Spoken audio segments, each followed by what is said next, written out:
నాడు అధికార వైసీపీతో పోరు జరిపి టీడీపీకి అండగా నిలబడిన నిజమైన కార్యకర్తగా తనకంటూ ఓ స్థానం నిలుపుకున్న చిత్తూరు జిల్లా పొంగనూరు టీడీపీ సీనియర్ నాయకుడు అంజిరెడ్డిని రాష్ట్ర ముఖ్యమంత్రి చంద్రబాబు నాయుడు గుర్తిస్తూ ఆయనకు తన ప్రమాణ స్వీకారం సందర్భంగా ఆహ్వానం పలకడం ఓ నిజమైన కార్యకర్తకు లభించిన గుర్తింపుగా పలువురు కొనియాడుతున్నారు.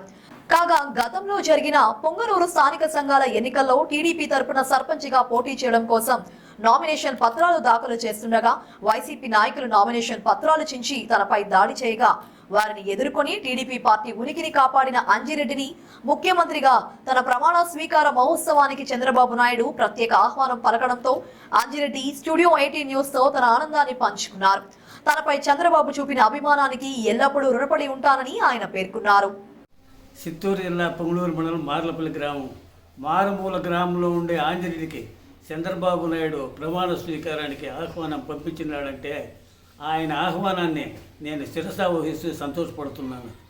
ఆయన ఆహ్వానము నాకు చాలా సంతోషం కలిగించింది.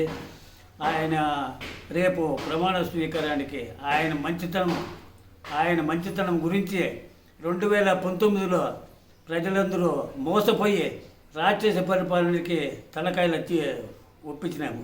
అది తెలుసుకొని ఇప్పుడు ప్రజలందరూ న్యాయము అన్యాయం అనేది తెలుసుకొని ఇప్పుడు ఈ తడవ 2024లో చంద్రబాబు నాయుడికి పట్టం కట్టాలనుకొని ప్రజలందరూ ముందుకు వచ్చి ఏక ఉమ్మిడిగా శ్రీరామచంద్రుడికి వానర సైన్యం ఏ మాదిరి సహాయపడినో అదేవిధంగా చంద్రబాబు నాయుడికి తోడు తెలుగుదేశం కార్యకర్తలు జనసేన కార్యకర్తలు ఏకమై ఆయనకి అమితమైన ఓట్లు వేసి మెజార్టీతో గెలిపించినారు.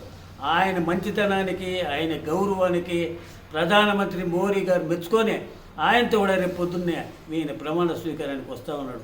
కాబట్టి చంద్రబాబు విలువ ఎంత ఉండాలి, ఆయన మంచితనం ఎంతవరకు పెరిగింది, అట్లనే ప్రజలందరూ ఆలోచన చేసుకొని ఆయన ముఖ్యమంత్రిగా చేస్తూ ఉన్నారు. ఈ రాక్షస పరిపాలన పోవాలంటే ఈ అమాయకులందరినీ తప్పుడు కేసులు పెట్టి ఇండ్లు విరుక్కొని భూములు విరుక్కొని జైలు కంపించి చేయండి రాక్షసుల్ని తొక్కల్లంటే చంద్రబాబు ఉనికే సాధ్యం కానీ ఇతర వాళ్ళకి ఊరికి సాధ్యం కాదు. కాబట్టి చంద్రబాబు నాయుడు పరిపాలన 3 పువ్వులు 6 కాయలు కావాలట్లని చెప్పి ఏడుకొండల వారిని వెంకటేశ్వరుని వేడుకుంటూ సెలవు తీసుకుంటాం. జై చంద్రబాబు నాయుడు, జై జనసేన నాయకులు.